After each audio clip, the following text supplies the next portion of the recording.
നമസ്കാരം. ആദിപരാശക്തിയായ ദേവിയുടെ മാതൃഭാവം നിറഞ്ഞ ഈ സായം സന്ധ്യയിൽ എല്ലാ സജ്ജനങ്ങൾക്കും സന്ധ്യാദീപത്തിലേക്ക് സ്വാഗതം.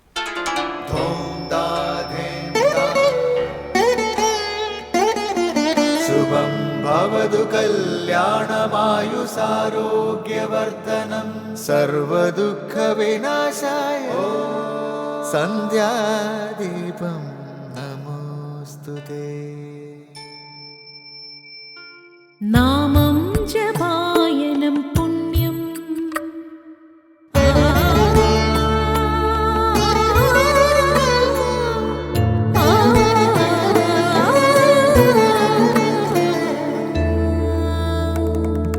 നാമം ജപായനം പുണ്യം നിരുപമദീപാങ്കുരം പോലെ സ്വരശ്രുതിലയവരമതുലം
നവരാത്രി പൂജയുടെ 5ാം ദിനമായ ഇന്ന് ഭക്തർ ദേവിയെ സ്കന്ദമാതാ ഭാവത്തിലാണ് വണങ്ങി സ്തുതിക്കുന്നത്.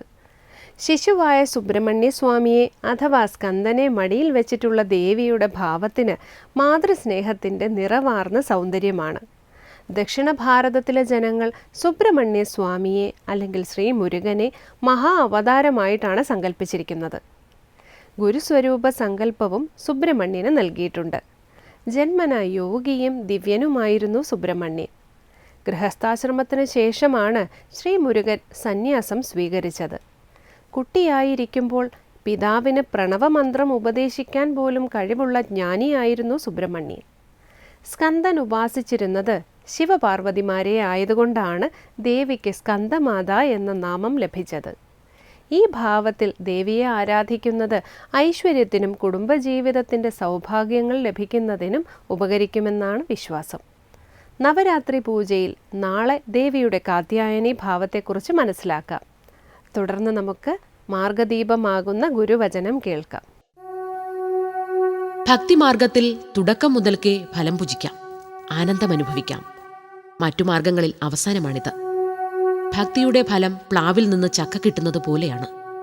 ചുവട്ടിൽ നിന്നേ ഫലം കിട്ടിത്തുടങ്ങും.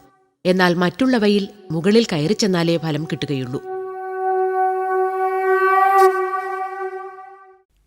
അടുത്തതായി ശ്രീ ശങ്കരാചാര്യ രചിച്ച ശിവാനന്ദലഹരിയിലെ ശ്ലോകം ശ്രീ കാവാലം ശ്രീകുമാർ ആലപിക്കുന്നത് കേൾക്കാം.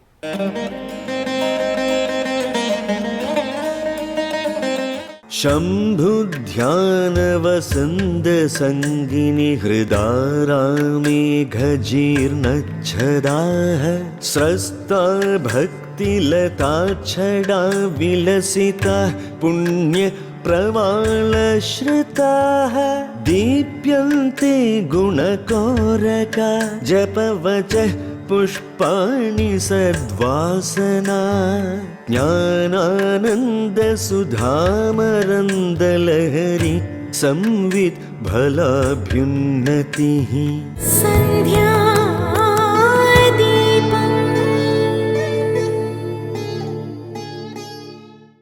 തുടർന്ന് ശാങ്കരകൃതികളെ വ്യാഖ്യാനിക്കുന്ന ശങ്കര സ്തോത്രാമൃതമാണ്. ശിവധ്യാനം എന്ന വസന്തം വരുമ്പോൾ പാപങ്ങളാകുന്ന ജീർണിച്ച ഇലകളെല്ലാം കൊഴിഞ്ഞു പോകുകയും ഭക്തിയാകുന്ന വള്ളിപ്പടർപ്പുകൾ തളിർത്തു വരികയും ചെയ്യുന്നു. ഈ വള്ളിപ്പടർപ്പുകളിൽ പുണ്യമാകുന്ന തളിരിലകളും സദ്ഗുണങ്ങളാകുന്ന മുട്ടുകളും ഉണ്ടാകുന്നു. അത്യന്തം മനോഹരമായ ഭാവന വെളിവാക്കുന്ന ശിവാനന്ദലഹരിയിലെ 47-ാം ശ്ലോകമാണ് ഇന്ന് ശങ്കര സ്തോത്രാമൃതത്തിൽ സ്വാമി ചിദാനന്ദപുരി വ്യാഖ്യാനിക്കുന്നത്.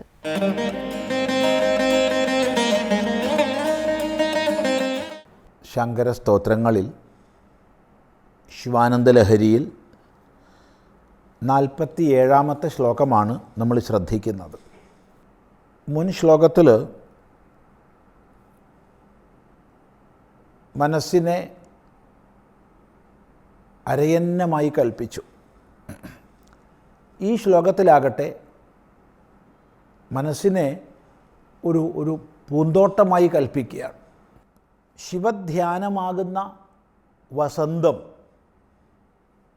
വന്നു ചേരുമ്പോൾ മനസ്സാകുന്ന ആരാമത്തിൽ എന്താണ് സംഭവിക്കുന്നത് അതാണ് വർണ്ണിക്കുന്നത്.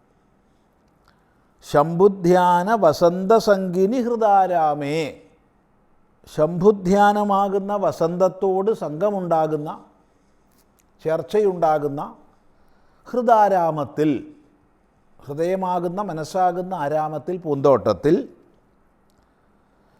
അഘജീർണച്ഛദാഹ സ്രസ്താഹ, അഘം പാപമാണ്. അഘം കൊണ്ട് ജീർണങ്ങളായ എല്ലാ ഛദങ്ങളും ഇലകളും കൊഴിഞ്ഞു വീണു. പാപവാസനകളെല്ലാം ഇല്ലാതാവുകയാണ്. ശിവധ്യാനം ആകുന്ന വസന്തം സ്പർശിക്കുമ്പോൾ മനസ്സാകുന്ന പൂന്തോട്ടത്തിലെ എല്ലാ പാപങ്ങളും ഇല്ലാതാകുന്നു. പാപവാസനകളാൽ ജീർണിച്ച ഇലകളെല്ലാം സ്രസ്താഹ, കൊഴിഞ്ഞു വീഴുന്നു. പിന്നെയോ ഭക്തിലതാച്ഛടാഹ വിലസിതാഹ, ഭക്തിയാകുന്ന ലതാച്ഛടാഹ, വള്ളിപ്പടർപ്പുകൾ, വള്ളി, ലതാച്ഛടാഹ വള്ളിപ്പടർപ്പുകൾ, വിലസിതാഹ വിലസുന്നു, വളരെയധികം തളിർത്ത് പടർന്ന് വ്യാപിക്കുന്നു. എന്ത്? ഭക്തിയാകുന്ന വള്ളിപ്പടർപ്പുകൾ. ഇപ്പോൾ പാപവാസനകളാകുന്ന ജീർണിച്ച ഇലകളെല്ലാം കൊഴിഞ്ഞു പോകുന്നു. ശിവധ്യാനമാകുന്ന വസന്തം വന്ന് അടുക്കുമ്പോൾ അതിമനോഹരമായ രീതിയിൽ ഭക്തിയുടെ വള്ളിപ്പടർപ്പുകൾ ശോഭിക്കുന്നു, വിലസിതാഹ. പിന്നെയോ പുണ്യപ്രവാളശ്രിതാഹ ദീപ്യന്തേ,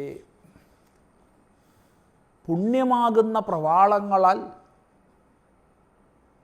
ശോഭിക്കുന്ന ഈ വള്ളിപ്പടർപ്പുകളെല്ലാം ദീപ്യന്തേ പ്രകാശിക്കുന്നു. പുതിയ തളിരിലകൾ, പ്രവാളങ്ങൾ തളിരിലകൾ.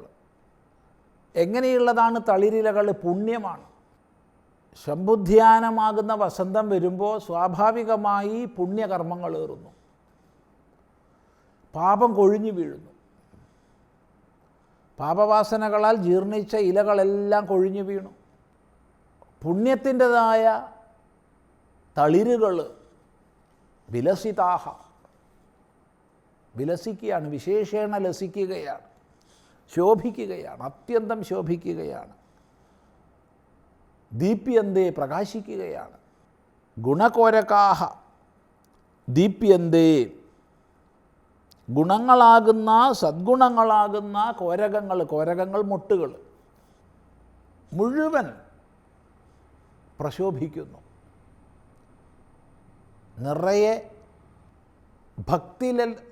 ഭക്തിലതാച്ഛടങ്ങളിൽ, അതായത് ഭക്തിയാകുന്ന വള്ളിപ്പടർപ്പുകളിൽ മുഴുവൻ പുണ്യമാകുന്ന തളിരുകൾ, ഗുണങ്ങളാകുന്ന മൊട്ടുകൾ. ഇവിടെ ഗുണങ്ങളെന്ന് പറഞ്ഞാൽ സദ്ഗുണങ്ങൾ, പുണ്യപ്രദങ്ങളായ ഗുണങ്ങൾ. ഇപ്പം സദ്ഗുണങ്ങളാകുന്ന മൊട്ടുകൾ എങ്ങും വ്യാപിക്കുന്നു. പിന്നെയോ ജപവച പുഷ്പാണി സദ്വാസനാഹ, ജപവച പുഷ്പാണി എന്ന് പറഞ്ഞാൽ ജപവാക്യങ്ങളാകുന്ന പുഷ്പങ്ങൾ, ഭഗവൻ നാമജപങ്ങൾ. അങ്ങനെ ജപിക്കാൻ ആവർത്തിച്ച് നാമസാധനയിൽ ഏർപ്പെടാൻ യോഗ്യങ്ങളായ വാക്കുകൾ, മന്ത്രങ്ങൾ, നാമങ്ങൾ, ഭഗവൻ നാമങ്ങൾ, ഭഗവൻ മന്ത്രങ്ങൾ, അവ പുഷ്പങ്ങൾ വികസിതങ്ങളാകുന്നു. നിറയെ പൂക്കൾ, ആ പൂക്കളെല്ലാം ഭഗവൻ നാമങ്ങളാണ്. മാത്രമല്ല എങ്ങനെയുള്ളവയാണ്? സദ്വാസനാഹ, സദ്വാസനായുക്തങ്ങളായവ. ആ ആരാമം മുഴുവൻ സദ്വാസന വ്യാപിക്കുന്നു. സച്ചിന്തകളുടെ, സത്കർമ്മങ്ങളുടെ, സന്നിഷ്ഠയുടെ സൗരഭ്യം ഈ പൂന്തോട്ടത്തിൽ മുഴുവൻ വ്യാപിക്കുന്നു. ഒരിക്കലും പിന്നെ ദുഷ്കർമ്മങ്ങളില്ല, ദുർവാസനകളില്ല. ഇപ്പോൾ സദ്വാസനകളുടെ, സത്കർമ്മങ്ങളുടെ പുണ്യപ്രദങ്ങളായ വാസനകൾ വ്യാപിക്കുന്നു, സദ്വാസന അവിടെ വ്യാപിക്കുന്നു എന്ന് മാത്രമല്ല, ജ്ഞാനാനന്ദ സുധാമരന്തലഹരി, ജ്ഞാനവും ആനന്ദവും, അല്ലെങ്കിൽ ജ്ഞാനത്തിൻ്റെ ആനന്ദം, ജ്ഞാനത്തിലുള്ള ആനന്ദം, അതൊക്കെ ജ്ഞാനാനന്ദമാണ്. പരമമായ ആത്മബോധമാണ് ജ്ഞാനം. ആ ആത്മബോധനിഷ്ഠയുടെ ആനന്ദം, അപരിമിതമായ നിരപേക്ഷമായ സുഖം, ഈ ജ്ഞാനാനന്ദ സുധാ, മധു, തേൻ, അതെന്താണത്? ആ തേൻ മരന്തമാണ്, അമൃതമാണ്. ആ അമൃതത്തിൻ്റെ ലഹരി, പ്രവാഹം, ഒഴുക്ക്. പിന്നെയോ സംവിത് ഫലാഭ്യുന്നതി, സംവിത് ഫലത്തിൻ്റെ അഭ്യുന്നതി, ഉയർച്ചയുണ്ടാവുന്നു. ഈ വിഷയം നമുക്കൊന്നുകൂടി ചിന്തിക്കേണ്ടതായിട്ടുണ്ട്. അടുത്ത പ്രാവശ്യമാവട്ടെ.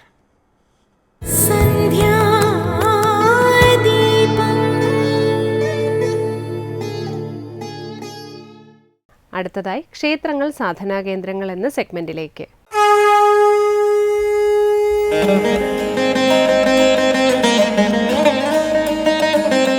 ക്ഷേത്രങ്ങളിലെ ധ്വജസ്തംഭത്തിൽ പ്രതിഷ്ഠിക്കുന്ന വാഹനത്തെക്കുറിച്ചാണ് കഴിഞ്ഞ അധ്യായത്തിൽ നമ്മൾ സംസാരിച്ചത്. ഓരോ ക്ഷേത്രത്തിലും ഈ ദേവന് അഭിമുഖമായി മണ്ഡപത്തിൽ ദേവൻ്റെ കാഴ്ചപ്പുറത്ത് തന്നെ ദേവൻ്റെ തൊട്ടു മുന്നിലായി ഒരു വാഹനത്തെ പ്രതിഷ്ഠിക്കുന്ന സമ്പ്രദായം ഉണ്ട്.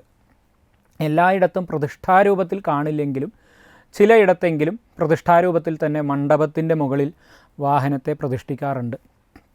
എന്നാൽ ചിലയിടങ്ങളിൽ സങ്കല്പികമായിട്ട് ദേവനെ സങ്കല്പിച്ച്, അല്ലെങ്കിൽ ദേവൻ്റെ വാഹനത്തിൻ്റെ സ്ഥാനം എന്ന സങ്കല്പത്തിൽ അവിടെ ദേവന് വിശേഷമായ ശീവേലിയും ശ്രീഭൂതബലിയും ഒക്കെ കഴിക്കുന്ന സമയത്ത് മറ്റ് പരിവാരങ്ങൾക്ക് ഹവിസ് അർപ്പിക്കുന്നത് പോലെ ഈ വാഹനത്തിനും ഹവിസ് അർപ്പിക്കാറുണ്ട്. ഇതിൽ ഏറ്റവും പ്രധാനപ്പെട്ട നമ്മൾ ഇന്ന് ചർച്ച ചെയ്യാൻ ഉദ്ദേശിക്കുന്ന ഒരു വിഷയം, ശിവക്ഷേത്രങ്ങളിൽ ഈ മണ്ഡപത്തിൽ കാണുന്ന നന്ദി വിഗ്രഹം, ഈ നന്ദി വിഗ്രഹത്തിൻ്റെ ഒരു പ്രാധാന്യത്തെയാണ് നമ്മളൊന്ന് ചർച്ച ചെയ്യുന്നത്. സമീപകാലത്തായി വളരെ വ്യാപകമായി പല ക്ഷേത്രങ്ങളിലും കണ്ടുവരുന്ന, ഭക്തർ ചെയ്തു വരുന്ന ഒരു പുതിയ രീതി, ഈ നന്ദിയുടെ ചെവിയിൽ പോയി ഭക്തർ എന്തോ കാതോർത്ത് പറയുന്നത് പോലെ ചെവിയിൽ ചേർന്ന് സംസാരിക്കുന്ന രീതിയിൽ എന്തോ പ്രാർത്ഥിക്കുന്നതായിട്ട് പല ഘട്ടങ്ങളിലും കാണാറുണ്ട്. ഇത് ഒട്ടും ആശാസ്യകരമായ ഒരു കാര്യമല്ല. ഒരു ക്ഷേത്രത്തിൽ ദേവനെ ദർശിക്കാൻ വരുന്ന ഘട്ടത്തിൽ ദേവൻ്റെ വാഹനം അത് എവിടെ നിന്നോ വന്നു കയറിയ ഒരു ആചരണം മാത്രമാണ് നന്ദിയുടെ ചെവിയിൽ പറഞ്ഞാൽ കാര്യങ്ങളൊക്കെ ഫലിക്കും എന്ന് പറയുന്ന തരത്തിൽ. ചിലയിടങ്ങളിൽ കണ്ടു നമ്മളുടെ പരാതികളൊക്കെ ഒരു കടലാസിൽ എഴുതി ഈ നന്ദിയുടെ കഴുത്തിൽ കൊണ്ട് തൂക്കുന്ന ചില സമ്പ്രദായങ്ങളും അടുത്ത കാലങ്ങളിൽ കാണാൻ സാധിച്ചു. ഇതൊന്നും ഒരു ക്ഷേത്രാചാരത്തിൻ്റെ ഭാഗമല്ല, ക്ഷേത്രത്തിൻ്റെ നിയമങ്ങളുടെ, വ്യവസ്ഥകളുടെ ഭാഗമല്ലാത്ത സമ്പ്രദായങ്ങളാണ്. പരദേശങ്ങളിലോ ഒക്കെ ഉണ്ടായിട്ടുള്ള ചില ആചരണങ്ങൾ ചിലപ്പോൾ ഉണ്ടായിരിക്കാം, പരദേശങ്ങളിലൊക്കെയുള്ള ആചരണങ്ങളായിരിക്കാം. ആ ആചരണങ്ങളെ അല്ലെങ്കിൽ അത്തരം ആചാരങ്ങളെ കേരളത്തിലേക്ക് സ്വാഭാവികമായ രീതിയിൽ സ്വീകരിക്കുകയോ ഇവിടുത്തെ രീതി ആയിട്ട് പരിവർത്തനപ്പെടുകയോ ചെയ്തിട്ടില്ലാത്ത ആചരണങ്ങളാണ്. അത്തരം ആചരണങ്ങളെ ഇവിടെ സ്വീകരിക്കുമ്പോൾ പലപ്പോഴും അതൊരു സാമാന്യമായിട്ട് അതൊരു ബുദ്ധിമുട്ടുണ്ടാക്കുന്നുണ്ട്. പ്രത്യേകിച്ചൊരു ക്ഷേത്രത്തെ സംബന്ധിച്ചിടത്തോളം നന്ദിയുടെ ചെവിയിൽ സ്വകാര്യം പറയുന്നത് പോലെ ദേവനോട് പ്രാർത്ഥിക്കേണ്ട കാര്യങ്ങൾ ഈ വാഹനത്തോട് പ്രാർത്ഥിക്കുക എന്ന് പറയുന്നൊരു സങ്കല്പം അത് എങ്ങനെ വന്നു ഭവിച്ചു എന്നറിയില്ല. എങ്കിലും കേരളീയമായ ക്ഷേത്രാചാരങ്ങളുടെ ഭാഗമല്ലാത്ത ഒരു സംഗതിയാണ് അത് എന്ന് തന്നെ നമുക്ക് പറയേണ്ടിയിരിക്കുന്നു. അവസാനമായി ദീപാരാധനയാണ്.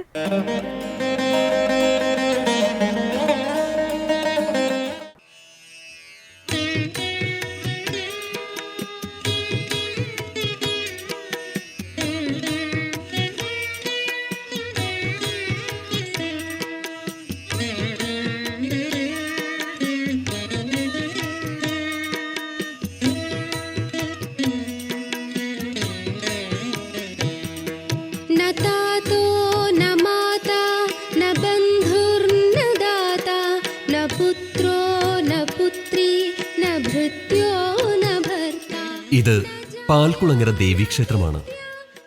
ദ്വാപര യുഗ കാലഘട്ടത്തിൽ ഭഗവാൻ കൃഷ്ണന്റെയും അർജുനന്റെയും പാദസ്പർശമേറ്റ മണ്ണ് എന്ന ധന്യത ഈ ഭൂമിക്കും ഈ ജലക്കെട്ടിനുമുണ്ടെന്ന് വിശ്വസിച്ചു പോരുന്നു. അതുകൊണ്ട് തന്നെ പാൽക്കുളങ്ങര ദേവീക്ഷേത്രത്തിന്റെ ചരിത്രവും ഐതിഹ്യവുമൊക്കെ സ്മൃതികളിൽ ലയിച്ചു കിടക്കുന്നതും ഇവിടെ തന്നെയാണ്. തിരുവനന്തപുരം കിഴക്കേക്കോട്ടയിൽ നിന്ന് പേട്ടയിലേക്ക് പോകുന്ന രാജവീതിയിൽ 1/2 കിലോമീറ്റർ നടന്നാൽ പാൽക്കുളങ്ങര ദേവീക്ഷേത്രത്തിലെത്താം. न जानामि तीर्थं न जानामि मुक्तिं लयं वा कदाचित् न जानामि भक्तिं व्रतं वापि मात गतिस्त्वं त्वमेका भवानी.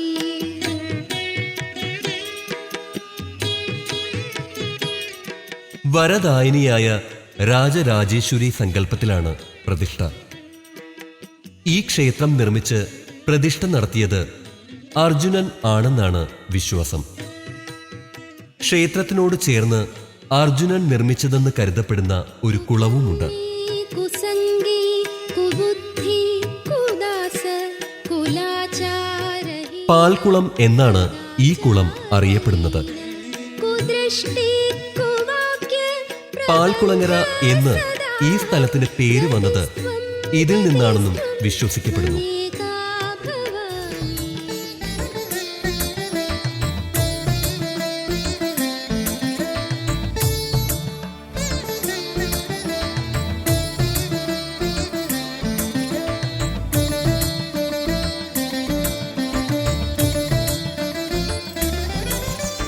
देवी विश्वजननी जय विश्वमाये विश्वरूपे अम्मे अन्नपूर्णे जय अम्बिके आनन्दमेकु അടിയന്റെ അകതാരിൽ അണയാതെ എരിയുന്ന അമൃതാകുമറിവിന്റെ നിറദീപമാണു നീ ദേവി അന്നപൂർണേ ജയ അംബികെ ആനന്ദമേകു ദേവി. പുലർച്ചെ 4:30 പള്ളി ഉണർത്തൽ.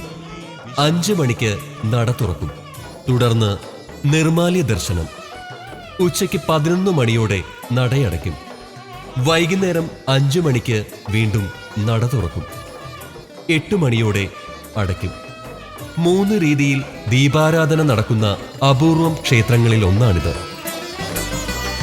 പാടുന്നു പാദപത്മത്തിലമ്മതൻ ചൈതന്യ ചരിതങ്ങളും പാടുന്നു പാദപത്മത്തിലമ്മതൻ ചൈതന്യ ചരിതങ്ങളും പാൽക്കുളങ്ങര വാഴും ദേവി മഹേശ്വരി കാത്തുകൊള്ളേണമമ്മേ ശക്തി നീയേ സർവജ്ഞാന പ്രിയേ ദേവി മായേ എന്നിൽ കനിയേണമേ ദേവി വിശ്വജനനി ജയ വിശ്വമായി വിശ്വരൂപേ അമ്മേ.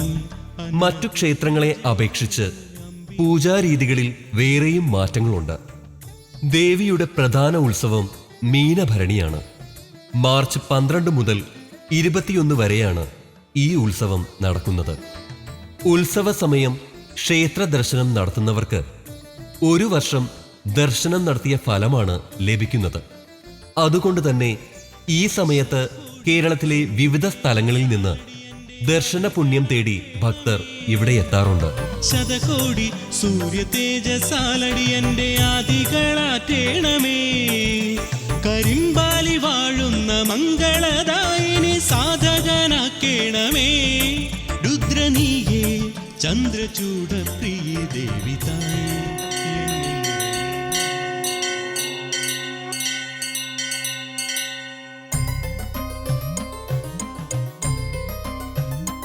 കുടിയിരുത്ത് ഉത്സവമാണ് മറ്റൊരു പ്രധാന ഉത്സവം.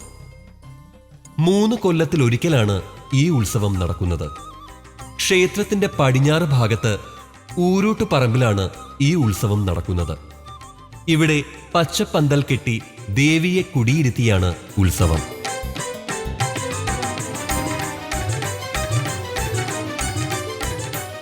എട്ടാം ദിവസം വൈകുന്നേരം ദേവിയെ തിരിച്ച് ക്ഷേത്രത്തിൽ എഴുന്നള്ളിക്കുന്നു. ഈ ദിവസങ്ങളിൽ ദേവീ ദർശനം നടത്തുന്നവർക്ക് സമൃദ്ധിയും ഐശ്വര്യവും ആയുരാരോഗ്യവും ഉണ്ടാകുന്നു. ജഗദംബികേ, നിന്റെ പാദാരവിന്ദം തൊഴുന്നേ. ആനന്ദസുഖദായേ ഭഗവതി ചതുർഭുജേ പഞ്ചഭൂതേശ്വരി കല്യാണി വിശ്വപാലകാരിണി പാൽക്കുളങ്ങര നിവാസിനി.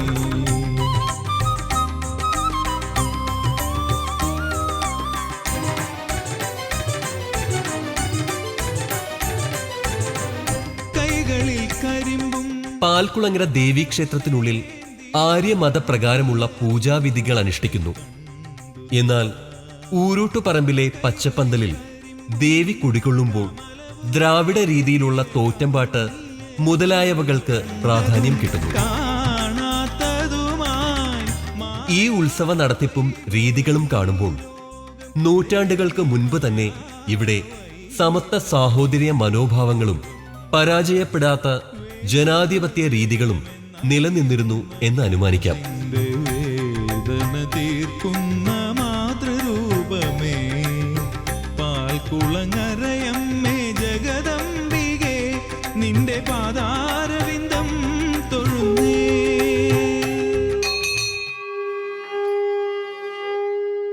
പാൽക്കുളങ്ങര ഊരൂട്ടുപറമ്പിൽ 3 കൊല്ലത്തിൽ ഒരിക്കൽ നടക്കുന്ന ഊരൂട്ടുത്സവം എല്ലാ വിധത്തിലും സവിശേഷതകൾ നിറഞ്ഞതാണ്. ഇതിന്റെ ആരാധനക്രമങ്ങൾ അർത്ഥവത്തും പഠനാർഹവുമാണ്. ഗവേഷണ വിദ്യാർത്ഥികൾക്ക് ഒരു അക്ഷയഖനിയും. ചിത്രരത്ന വിചിത്രാംഗം ചിത്രമാല വിഭൂഷിതം കാമരൂപധരം ദേവം വന്ദേഹം ഗണനായകം.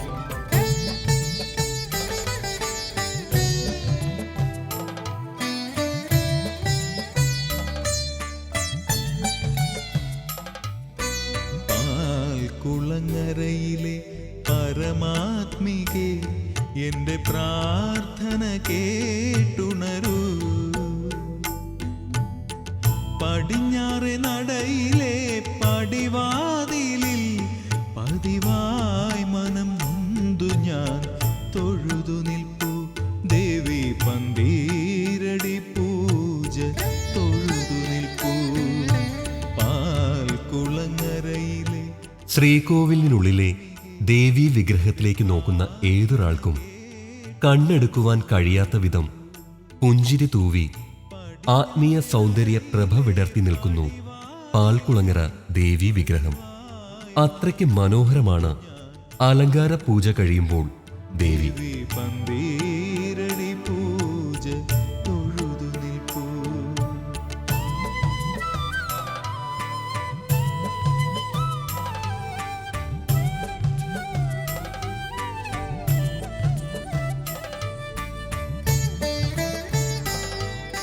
അങ്ങനെ നോക്കി നോക്കി നിൽക്കെ ദേവി സുന്ദര രൂപിണിയാകുന്നു. ദീപങ്ങൾക്ക് നടുവിൽ മൂക്കുത്തിക്കല്ലുകൾ തിളക്കി കാതുകളിലെ കമ്മലുകൾ പ്രകാശം പരത്തി ദേവി നമ്മുടെ ആജ്ഞാചക്രത്തിലൂടെ ആത്മാവിൽ ലയിക്കുകയായി. കളഭാഭിഷേകത്തിൻ സുഗന്ധമല്ലോ ഈ പ്രണവത്തിൽ ഉണരുന്ന പിന്നീട് ദേവിയും നമ്മളും മാത്രമാകുന്ന ഒരു ആത്മീയ പ്രപഞ്ചമാകുന്നു ഈ അന്തരീക്ഷം. മുഴുക്കാപ്പു പൂച്ചാത്തിൽ